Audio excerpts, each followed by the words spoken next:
예, 주님이 여러분의 요새요 산성이십니까? 그분이 여러분의 소망이 되십니까? 예, 여러분 모두를 지키시기를 바랍니다. 예, 매일 특창을 듣다 보니까 안식일 특창이 기대가 됩니다. 과연 어떤 특창이 준비가 될까? 마음속에서 굉장히 기대가 되고 있습니다. 오늘 내용이 제가 생각할 때는 이 교재의 핵심 되는 부분이라고 생각을 합니다. 오늘 말씀을 시작하기 전에 여러분 7쪽에 이 책 7쪽에 저자가 쓴 서문이 있습니다. 이 책을 쓰기 전에 쓰셨는지 쓰고 나서 쓰셨는지는 잘 모르지만 보통은 서문을 이렇게 다 집필이 끝난 다음에 쓰는 경우들이 많은데 왜 썼는지 그 마음의 고뇌를 적으신 것 같은데요. 두 번째 단락부터 이런 말씀이 있습니다. 제7일 안식일 예수 재림교회에서 가장 핵심이 되는 요소는 무엇인가? 교회의 구성원들인가? 교회의 행정 조직인가? 이 교회의 교리인가? 신자들의 생활 방식인가? 아니면 또 다른 무엇인가? 이 교회의 존재 이유는 무엇일까요? 달리 말해서 하나님께서 세상 역사의 마지막 때에 이 교회를 부르신 목적은 무엇일까요? 재림교회를 재림교회답게 만드는 핵심 요소는 무엇이며 재림 성도다운 사람은 어떤 사람입니까? 이런 질문에 대한 대답을 찾기 위해서 저자가 고민하고 20여 년간 이 교재를 준비하고 연구하고 가르치면서 나름대로 얻은 그 결론을 우리에게 준 거죠. 우리답게 만드는 핵심 요소, 우리다운 것이 과연 어떤 것인가 알게 하는 그 핵심 중의 핵심이 오늘 살펴보게 될 남은 자손의 사명이라고 하는 부분입니다. 아마 사경회가 끝나고 나면 여러분들이 이 책을 다시는 잘 보지 않으실지 모르겠어요. 보통 사경회 끝나고 나면 이제 책꽂이에 꽂아 놓든지 어느 한 구석에 있게 되는데 그렇게 되기 전에 오늘 저녁에 그리고 내일 또 안식일 거쳐서 여러분들이 꼭 완독하신 분은 한 번 더 읽으시고 그래서 이 책의 내용들이 조금이라도 여러분 머릿속에 남을 수 있도록 그렇게 하시면 좋겠습니다. 교재 72쪽을 보시기 바랍니다. 오늘 4장 시작하는 첫 부분인데요. 이렇게 이야기를 시작합니다. 세상 역사 속에서 남은 자손은 시대를 불문하고 언제나 하나님께서 위탁하신 사명을 이루기 위해 이 땅에 존재했다. 마지막 시대의 남은 자손도 또한 이와 똑같은 이유로 하나님의 부르심을 받고 오늘날 이 땅에 존재하고 있다. 사명을 이루시기 위해서 부르셨고 마지막 시대의 남은 자손 역시 사명이 주어졌다라고 하는 말로 시작을 합니다. 자, 이 남은 자손의 사명을 살펴보기 위하여 오늘도 첫 성경절을 열겠습니다. 요한계시록 14장 6절입니다. 요한계시록 14장 6절부터 시작해서 우리가 잘 아는 세 천사의 기별이 소개가 되어 있죠. 그 첫 서론에 해당하는 부분이 되겠습니다. 요한계시록 14장 6절 또 보니 다른 천사가 공중에 날아가는데 땅에 거하는 자들 곧 여러 나라와 족속과 방언과 백성에게 전할 영원한 복음을 가졌더라. 영원한 복음, 그것이 남은 자손들에게 위탁된 하나님께서 전하라고 위탁하신 그런 특별한 기별입니다. 이 4장 남은 자손의 사명은 세 부분으로 구성이 되어 있는데요. 그 중에 중점적으로 살펴볼 부분은 남은 자손의 삼중사명이라고 하는 부분이 되겠습니다. 어제 그 캠핑 가는 이야기를 하면서 후발대에 대한 이야기를 좀 했었습니다. 뭐 선발대도 그렇고 중간에 가는 팀도 그렇고 후발대로 가는 팀도 그렇고 저마다의 어떤 역할들이 있다고 말씀을 드렸습니다. 어떤 조직이건 간에 또 존재하는 모든 것들은 어떤 역할이 있고 또 존재의 목적이 있죠. 이유가 있습니다. 예를 들면 여러분이 앉아 계신 이 의자에도 역할이 있는 겁니다. 그렇죠? 여러분들이 안전하게 편안하게 앉아 있을 수 있도록 하는 게 이 의자들의 해야 할 역할이라고 생각을 합니다. 이 앞에 마이크가 있습니다. 이 마이크의 존재 목적은 여기서 장식을 담당하는 게 아니고 뭐예요? 제가 하는 이 작은 목소리를 크게 확성할 수 있도록 소리를 빨아들이는 역할을 하죠.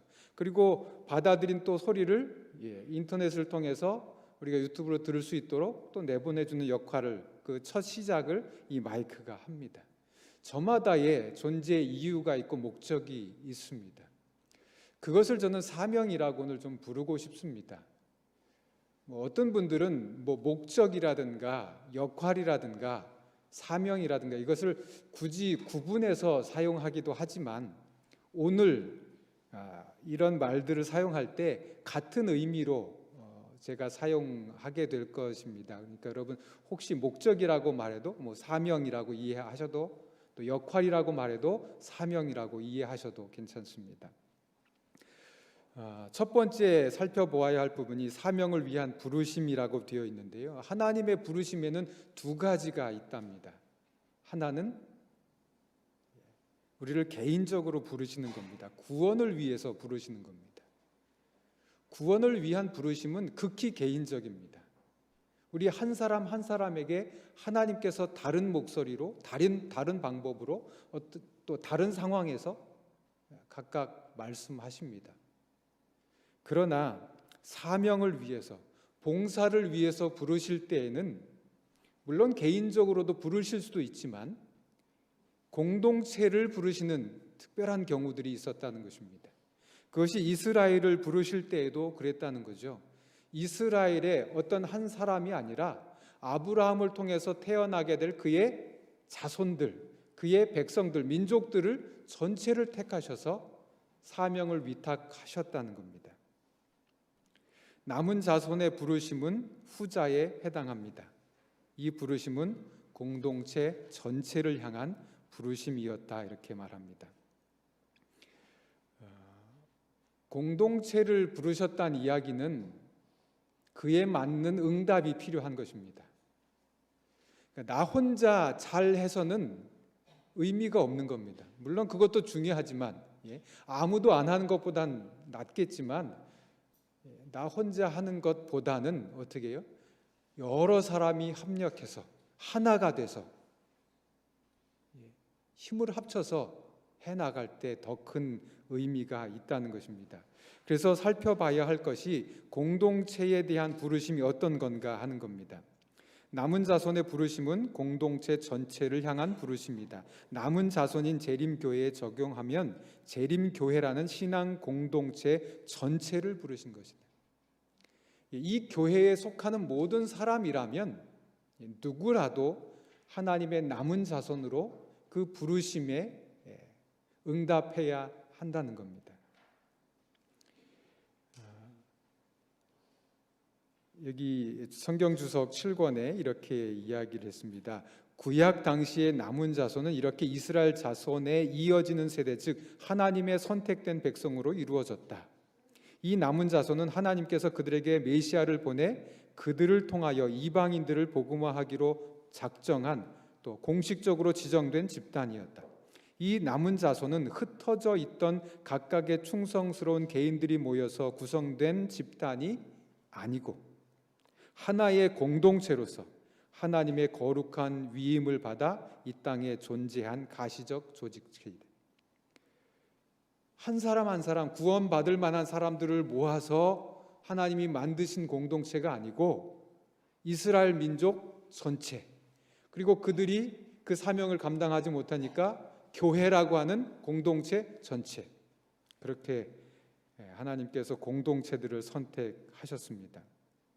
그래서 성도가 하나 되어야 하는 이유가 거기 있는 겁니다. 우리 전체를 부르셨기 때문에 그렇습니다. 여러분, 윌리엄 밀러가 재림운동을 했지 않습니까? 그때 많은 사람들이 모여들었습니다. 근데 그 중에 그 밀러 운동이 실패로 끝나게 되고 많은 사람들이 실망하여 뒤로 돌아갔습니다.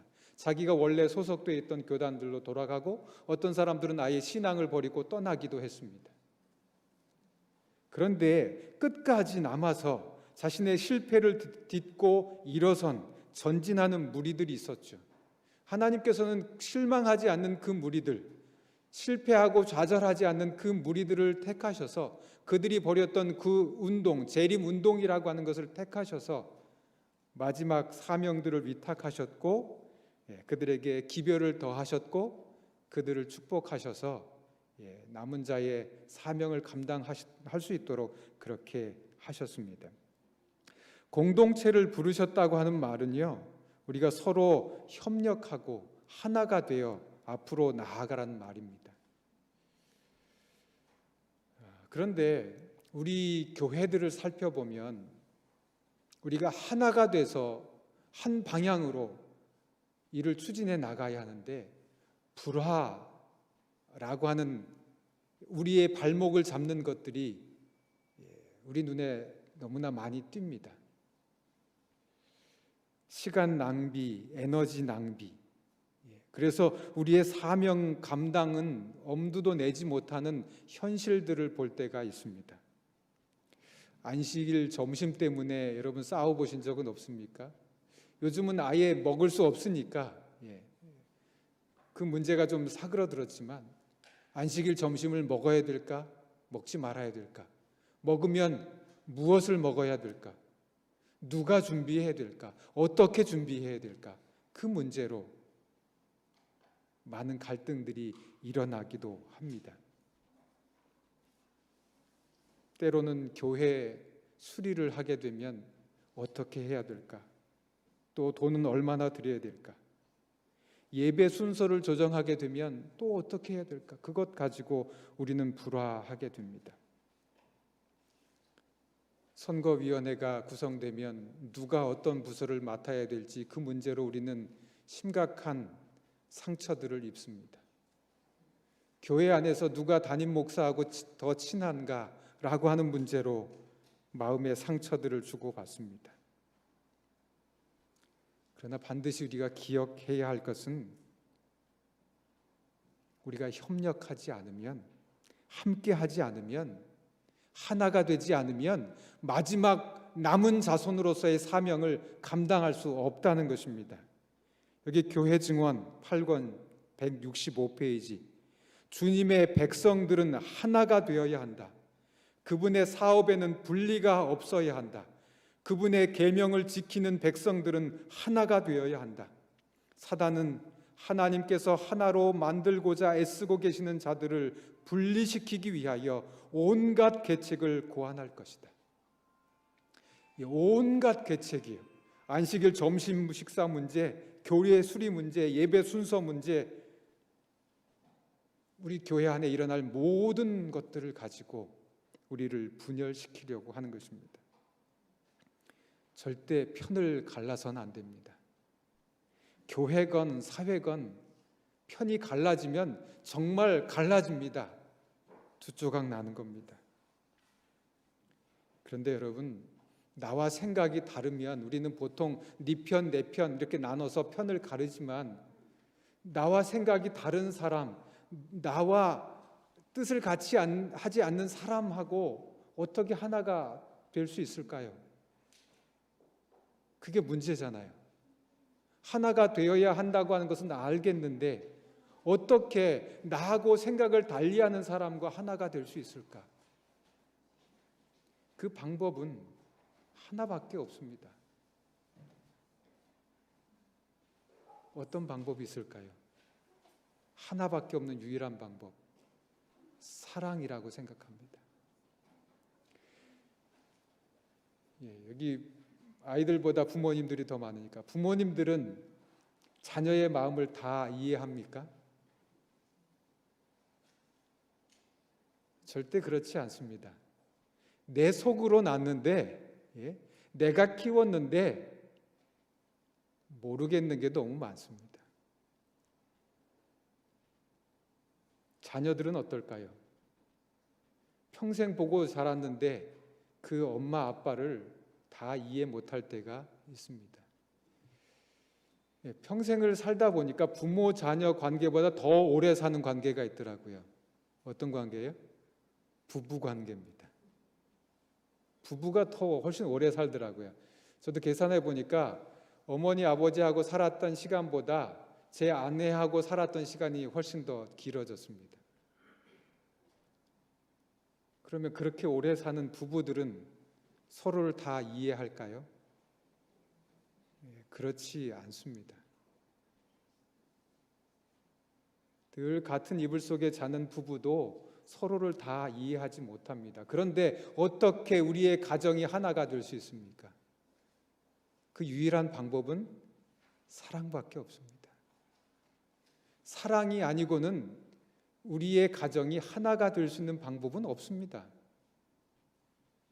이해할 수 없는 것을 받아들이고 용납하고 하나가 되게 만드는 유일한 방법은 사랑입니다.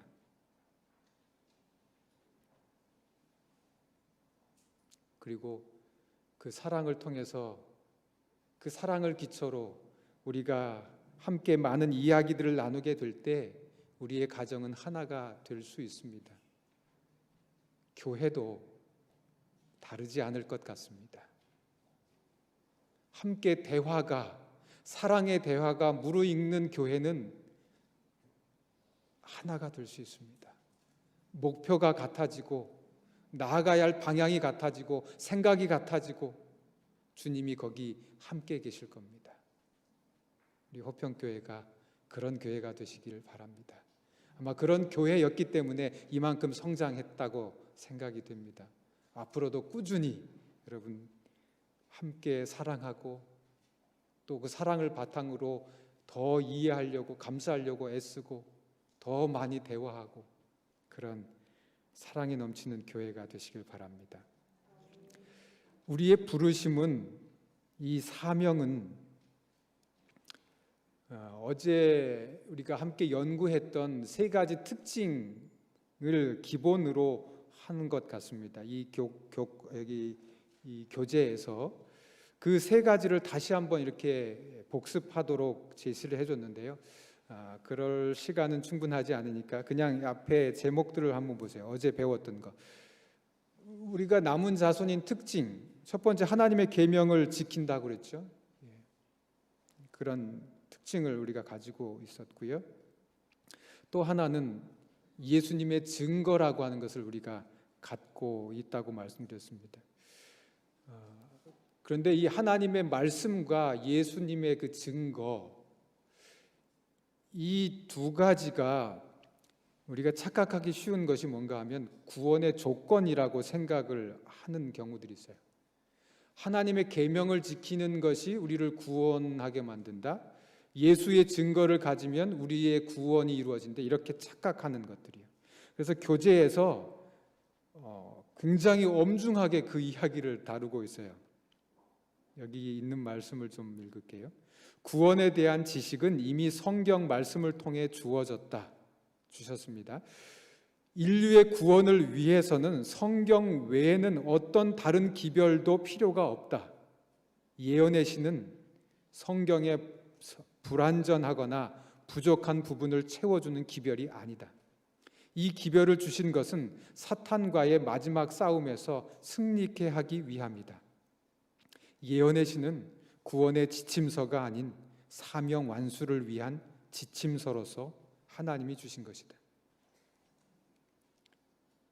여러분, 우리가 꼭 다른 사람들이 하나님의 계명을 지키지 못한 것들을 보셨을 때 그 사람들의 구원을 판단하는 도구로 사용하지는 마십시오. 또 예언의 신의 말씀을 읽으실 때에 누군가의 구원을 판단하고 그들의 삶을 채찍질하는 도구로 사용하지는 마십시오. 이 도구들은 우리의 구원의 문제가 아니라, 우리의 구원의 지침서가 아니라 사명 완수를 위한 지침서예요. 그래서 무슨 권면이라고 하는 말씀들이 많죠. 안식일 학교 사업에 보내는 권면, 또 청지기에게 보내는 권면, 청년에게 보내는 권면, 그런 무슨 증언, 우리의 지침서, 우리가 해야 될 사업의 지침서, 그렇게 사용할 수 있으면 좋겠고요. 어제 예수의 믿음이라고 하는 것도 말씀드렸죠. 세 번째 특징, 예수님께서 이 땅에 사시면서 소유하고 계셨던 믿음, 그분께서 행하셨던 믿음, 이 세 가지 것을 바탕으로 해서 우리의 사명이 세워졌다, 이렇게 말합니다. 그 세 가지 사명, 삼중 사명 이렇게 말을 했는데요. 그 세 가지 사명은 이겁니다. 율법을 회복하는 일, 두 번째 하나님의 품성을 옹호하는 일, 세 번째 세상을 재림을 위해서 준비시키는 일, 이 세 가지가 남은 자손이 가져야 할 사명입니다. 그 하나씩을 좀 오늘 살펴보겠습니다. 첫 번째, 하나님의 율법을 회복하는 일. 목사에게 보내는 권명 58페이지 이렇게 이야기했어요. 하나님께서는 지상의 첫 번째가는 구별된 백성 한 교회를 갖고 계신다. 그들은 진리를 가르치는 일, 곧 하나님의 율법을 옹호하는 일에 그 누구보다 어떻다고요? 뛰어난 능력을 가졌다, 이렇게. 우리 교회가 그런 교회가 되어야 합니다. 하나님의 율법을 옹호하는 일에 뛰어난 그런 교회가 되어야 한다는 말씀입니다. 여기 선지자와 왕 678페이지, 마지막 시대의 모든 거룩한 제도가 회복되어야 한다. 인간에 의하여 안식일이 변경되었을 때에 율법에 생긴 무너진 부분이 보수되어야 한다. 개혁자로서 세상 앞에 서 있는 하나님의 남은 백성은 하나님의 율법이 모든 지속적인 개혁의 기초인 것과 넷째 계명의 안식일이 창조의 기념일, 곧 하나님의 능력을 끊임없이 상기시키는 제도로 계속 존재해야 한다는 것을 드러내 보여야만 한다. 분명하고도 뚜렷한 한계선을 그어놓고 그들은 십계명의 모든 계명을 순종할 필요를 나타내어야 한다. 그리스도의 사랑의 강권을 받아 그들은 황폐된 것을 세우는 일에 그리스도와 협력하여야 한다. 그들은 무너진 데를 수보하는 자요, 길을 수축하여 거할 곳이 되게 하는 자가 되어야 한다. 하나님의 율법이 무너졌다는 겁니다. 사탄이 그 일을 했죠.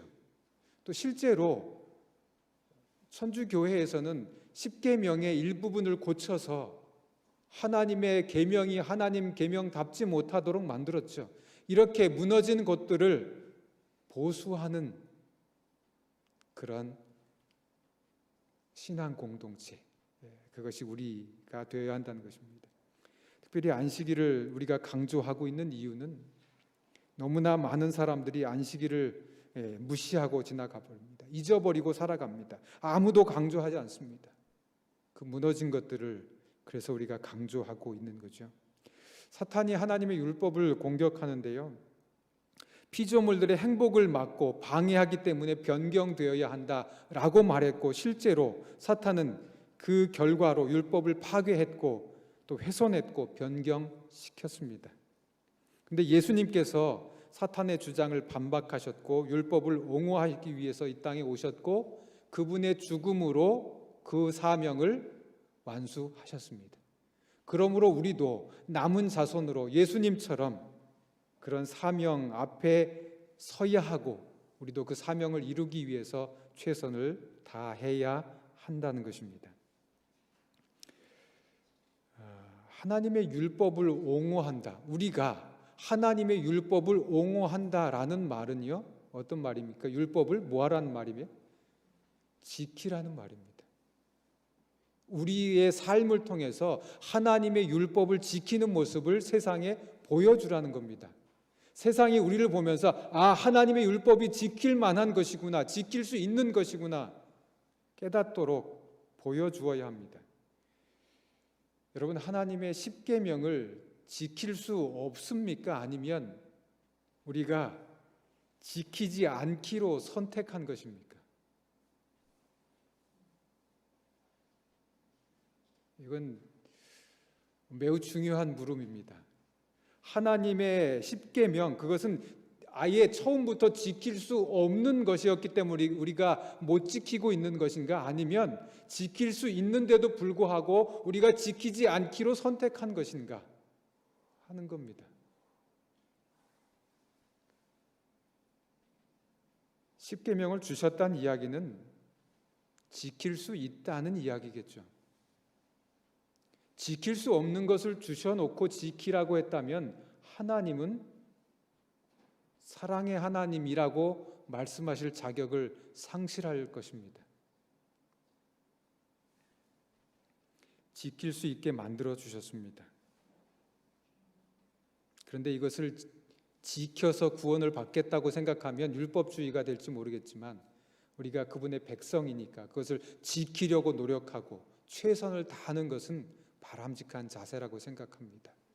물론 우리가 연약하기 때문에 죄의 영향 아래 태어났고 죄의 영향 속에 살기 때문에 우리가 연약해 있기 때문에 많은 부분들이 힘들겠지만 그럼에도 불구하고 이 일을 위해서 우리가 뭐 해야 한다는 거예요? 노력해야 하는 겁니다. 최선을 다해야 합니다. 넘어졌더라도 다시 일어나는 연습들을 하고 그런 가운데 믿음이 필요하겠죠. 하나님의 율법이 우리의 삶을 통해서 옹호되기를 간절히 소망합니다. 두 번째, 하나님의 품성이 우리의 삶을 통해서 드러나야 한다는 겁니다. 이 세상을 덮고 있는 어둠은 하나님께 대한 오해의 어둠이다. 사람들은 하나님의 품성에 대한 지식을 잃어버리고 있다. 하나님의 품성은 잘못 이해되고 그릇 해석되고 있다. 세상에 비칠 마지막 자비의 빛, 곧 세상에 전파되어야 할 마지막 긍휼의 기별은 하나님의 사랑의 품성에 대한 계시다. 하나님의 자녀들은 하나님의 영광을 드러내야 한다. 그들은 저희의 생애와 품성을 통하여 저희를 위하여 행하신 하나님의 은혜를 나타내어야 한다. 의의 태양광선이 선행 곧 진실한 말과 거룩한 행실을 통하여 비춰지도록 되어 있다. 우리의 모습을 통해서 하나님의 사랑의 품성이 드러나야 한다는 겁니다. 하나님을 아버지라고 부르는 그런 우리를 통해서 어떻게 하나님의 사랑의 모습을 증거할 수 있을까? 저는 그 시작이 우리의 가정이 되어야 한다고 생각을 합니다. 가정에는 우리를 바라보면서 부모라고 바라보는 자녀들이 있죠. 아버지, 어머니하고 바라보고 있는 우리의 자녀들이 있어요. 그 자녀들에게 뭐 할 수 있어야 돼요? 하나님의 사랑을 보여줄 수 있어야 합니다. 그래야 그 자녀들이 하나님을 아버지 하나님이라고 부르면서 하나님의 사랑을 느낄 수 있게 됩니다. 제가 설교하는 가장 좋아하는 주제가 아버지의 사랑이에요. 그런데 그런 주제로 설교를 하면 잘 이해를 못 하시는 분들이 종종 있습니다. 내게 아버지는 너무나 무섭고 거리가 먼 분이에요. 전혀 다정하지도 않고 전혀 따뜻하지도 않았고 언제나 나를 힘들게 하는 분이었다. 하나님이 그런 분이라면 나는 하나님을 믿고 싶지 않다. 그런 이야기를 종종 듣습니다. 우리 옛말에 엄한 아버지, 그래서 아버지는 늘 근엄해야 되고 또 뭐 무서워야 되고 그런 생각이 있더라도 아이들이 어떤 모습을 통해서든 사랑을 배울 수 있게 해줘야 합니다. 제가 다른 어떤 일보다 제 자녀들이 저를 통해서 제가 그들을 사랑하고 있다고 하는 것을 느낄 수 있도록 제가 다른 어떤 일보다 거기에 정말 온 신경을 다 쓰고 있어요. 정말 최선을 다하고 살아갑니다. 근데 어느 날 저희 딸한테서 이메일이 왔는데 노래가 이렇게 왔어요. 제가 딸아이 그 노래를 듣는 걸 참 좋아합니다. 근데 그 노래를 들으면서 정말 많이 울었습니다. 제가 왜 울었는지 여러분 그 노래를 잠깐 들려드리겠습니다. 선물이라고 하는 제목의 노래입니다. 잠깐 먼저 노래를 좀 듣겠습니다.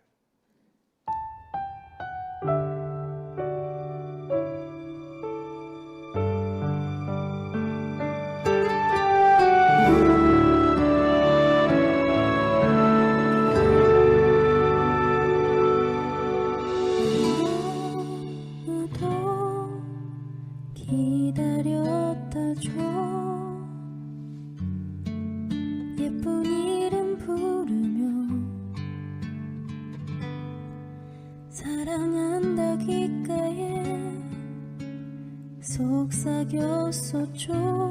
따스한 당신 음성 난 기억해요.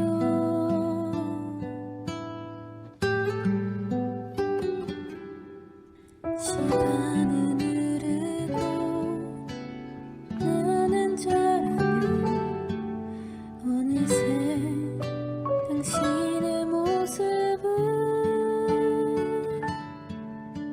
이 머리와 주름진 얼굴과 초라한 뒷모습 모두 다 주려고만 하는 당신 모습 보면 조금 알 것 같아요.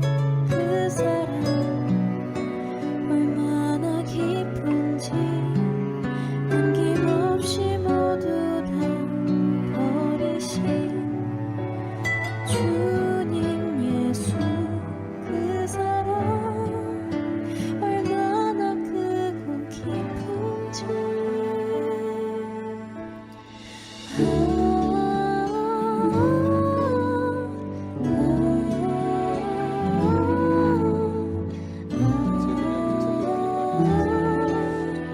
딸아이가 불렀고 그림을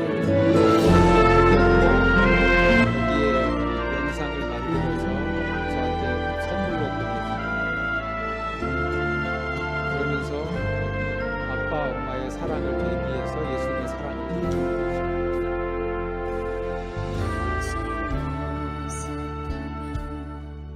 조금 알 것 같아요. 그 사랑 얼마나 깊은지 남김없이 모두 다 버리신 주님 예수 그 사랑 얼마나 크고 깊은지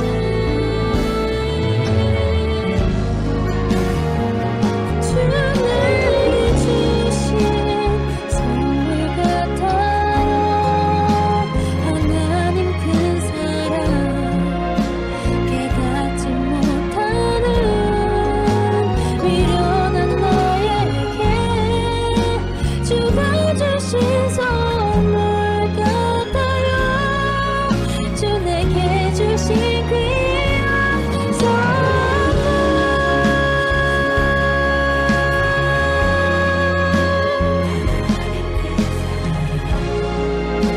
깨닫지 못하는 미련한 너에게 주가 주신 선물 같아요. 주 내게 주신 귀한 선물 주 내게 주신 귀한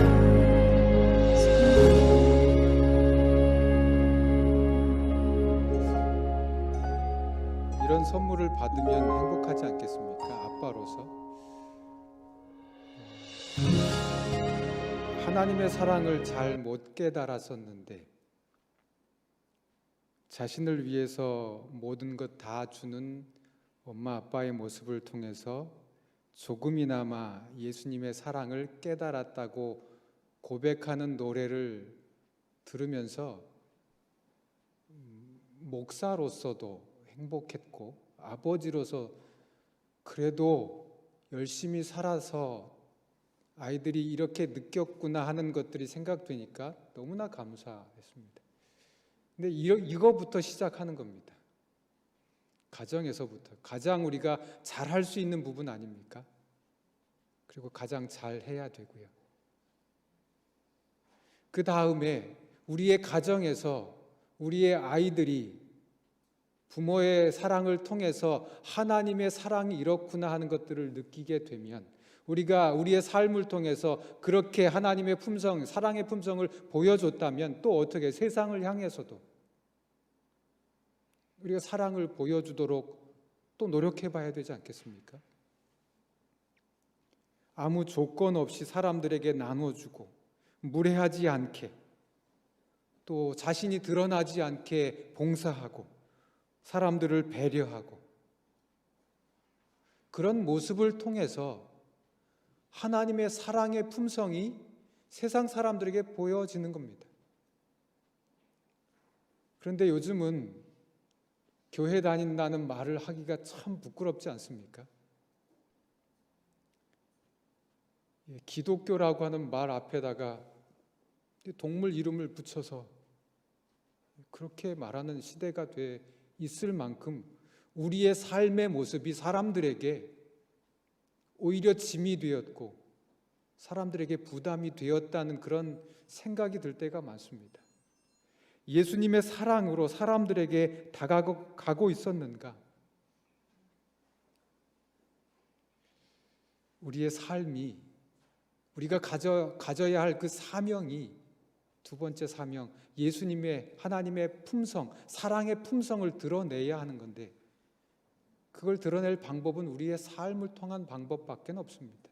우리가 아무리 말로 외쳐도 우리가 가지고 있는 기별이 이렇다고 세상에 매체를 통해서 전하고 신문과 미디어를 통해서 말한다고 하더라도 우리의 삶이 그렇지 못하면 그 어느 누구도 믿어주지 않을 겁니다.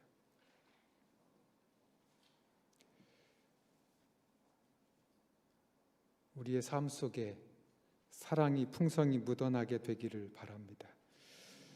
세 번째 우리의 사명은 세상을 준비시키는 일입니다. 재림을 위하여 준비시키는 일입니다. 예수님은 곧 오실 것 같죠. 그런데 세상은 준비되어 있지 못하죠. 여기 성경 주석에 그리스도께서는 구원의 권세를 가지시고 재림하실 겁니다. 그분은 인류가 이 사건을 위해 준비되도록 첫째, 둘째, 셋째 천사의 기별을 보내셨다. 세 천사의 기별을 이 준비를 위해서 주신 것이라고 말했는데요. 재림을 위해서 세상을 준비시킨다는 게 과연 무슨 말인가? 여러분, 악한 사람이 멸망될 것에 대한 예언은 있습니다. 그렇죠? 그 이야기는 모든 사람이 다 구원받는다는 것은 아니란 이야기죠. 모든 사람들이 구원받는 게 아니라면 세상을 준비시킨다는 말은 뭘까? 여기 3번에 말한 것입니다. 세상 사람들로 하나님이 어떤 분인지를 분명히 깨닫게 해주는 것, 그게 세상을 준비시키는 일이라는 겁니다. 하나님이 어떤 분인지를 깨닫게 될 때, 그리고 사탄의 주장과 정책이 드러나게 될 때 자유의지를 가지고 사람들은 자신이 누굴 선택할지를, 누굴 섬길 건지를 선택하게 된다는 거죠. 그래서 세상을 준비시킨다는 이야기는 우리가 하나님의 자녀답게 살아야 한다는 겁니다. 선교하는 일도 중요하지만 우리의 삶을 통해서 하나님의 품성이 드러나야 합니다. 우리의 모습 어느 한 구석이라도 하나님의 모습이, 하나님을 닮은 모습이 보여질 수 있기를 바랍니다. 우리 중에 어느 누구도 하나님의 모습을 완벽하게 재현해낼 수 있는 사람은 없죠. 우리가 진짜 하나님의 백성인지 아닌지를 구별할 만큼 특별하게 하나님을 아주 많이 닮은 그런 존재가 아닐 수도 있습니다. 그러나 적어도 어느 한 구석만이라도, 아주 조금, 어떤 한 부분만이라도 하나님을 닮기를 바랍니다. 닮을 수 있기를 소망합니다. 그러기 위해서는 우리 자신을 매일 좀 돌아봐야 합니다. 여러분, 다이어트 해보셨습니까? 저도 다이어트를 꽤 열심히 하는 편인데도 배가 잘 안 들어가고, 우리 이재균 목사님 보니까 뭐 다이어트를 넘어서 이제는 삶이 돼서 많이 슬림해지셨어요.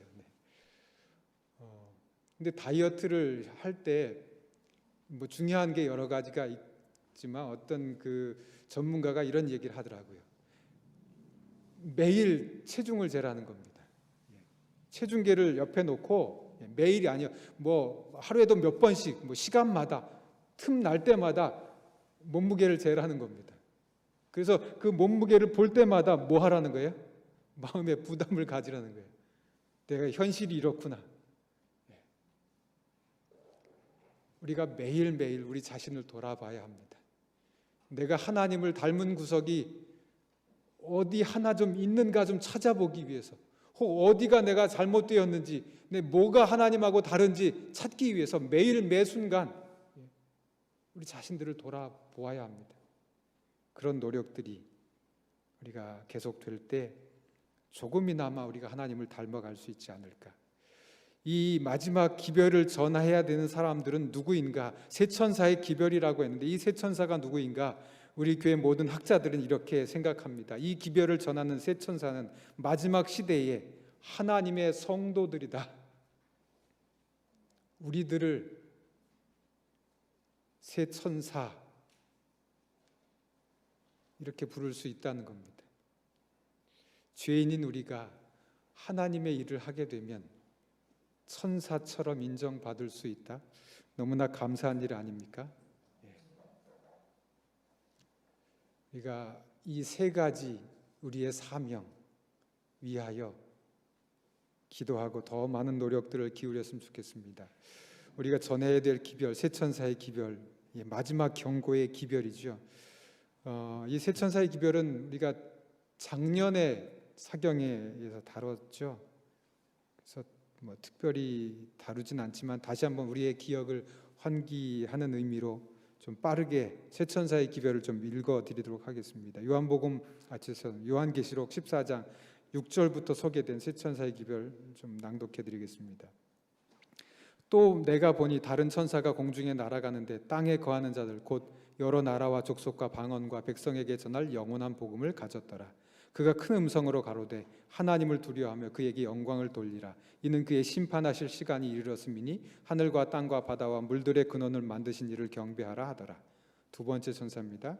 무너졌도다 무너졌도다 큰 성 바벨론이여 모든 나라를 그 음행으로 인하여 진노의 포도주로 먹이던 자로다.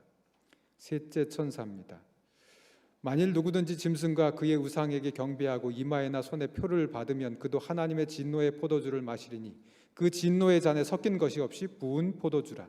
거룩한 천사들 앞과 어린 양 앞에서 불과 유황으로 고난을 받으리니 그 고난의 연기가 세세토록 올라가리로다. 짐승과 그의 우상에게 경배하고 그 이름의 표를 받는 자는 누구든지 밤낮 쉼을 얻지 못하리라.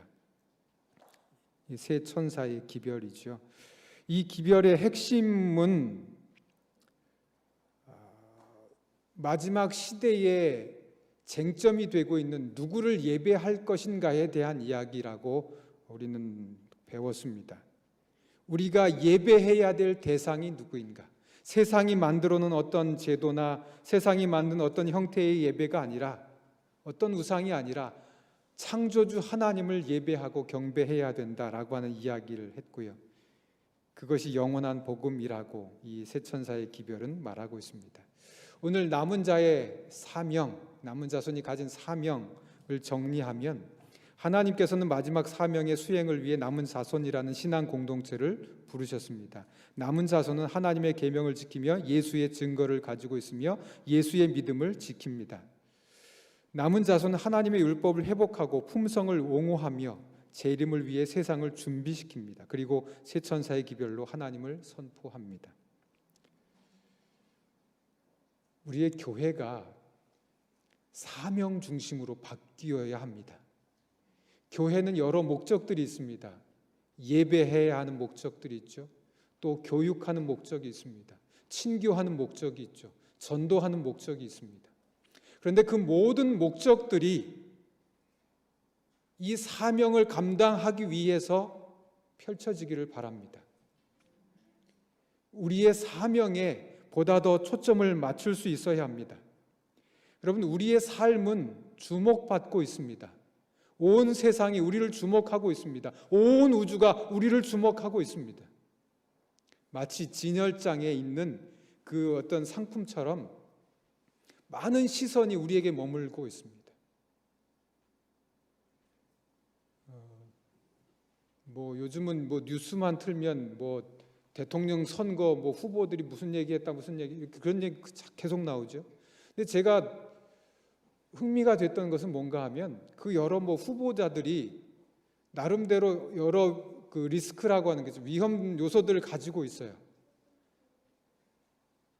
사람들에게 좋은 평가를 받지 못하게 할 만한 여러 요소들이 있는데 이 그 속해 있는 정당에서 하는 일들이 있더라고요.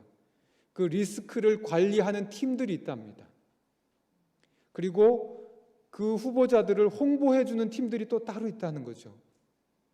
SNS에 올려주는 사람들이 있고 또 사람들에게 문자를 보내주는 팀들도 있고 방송에 홍보하는 팀들도 있고 또 어떤 말을 해야 되는지 문구를 써주는 팀들도 있고 그렇게 홍보하고 그렇게 자신들의 위험 요소들을 잘 관리하고 그렇게 하니까 여러 얘기가 나와도 지지하는 사람들이 있고 그렇게 되는 겁니다. 우리 교회도 저는 그런 역할들을 우리가 좀 잘해야 된다고 생각해요. 우리가 가지고 있는 사람들하고 잘 친해지기 어려운 부분들에 대해서 어떻게 접근할 것인가에 대해서 연구하고 우리가 가지고 있는 좋은 것들을 세상 사람들에게 어떻게 하면 알게 할 수 있을까? 우리가 가지고 있는 선행의 모습을 일부러 드러내려고 하는 건 아니겠지만 그것을 통해서 하나님의 모습을 증거할 수 있다면 그것을 잘 사람들에게 보여줄 수 있는 방법들을 연구하고 그렇게 됐으면 좋겠습니다. 올 한 해 우리 호평교회가 하나님의 이름을 크게 높이는 교회가 되길 바랍니다. 다른 어떤 것보다 하나님을 영광스럽게 하는 그 일에 초점을 맞추고 우리의 사명이지 않습니까? 그것을 위해서 전심전력하는 그런 한 해가 되시기를 바라면서 말씀을 줄이겠습니다. 기도하겠습니다. 자비로우신 하나님 우리 아버지, 부족한 죄인이지만 택하셔서 남은 자손 삼아 주셨사오니 주신 사명 감당할 수 있도록 도와주시옵소서. 연약하여 넘어질지라도 하나님 다시 일으켜 주시고 다시 우리의 목표를 향해서 사명을 향해서 전진하여 나아갈 수 있는 우리의 삶이 되도록 도와주시옵소서. 우리 각자뿐만 아니라 이 교회 전체가 하나님께 부름받은 특별한 사명을 가진 공동체인 것을 기억하며 서로 협력하는 올 한 해가 되도록 하나님 축복하여 주시옵소서. 예수님의 이름으로 기도하옵나이다. 아멘.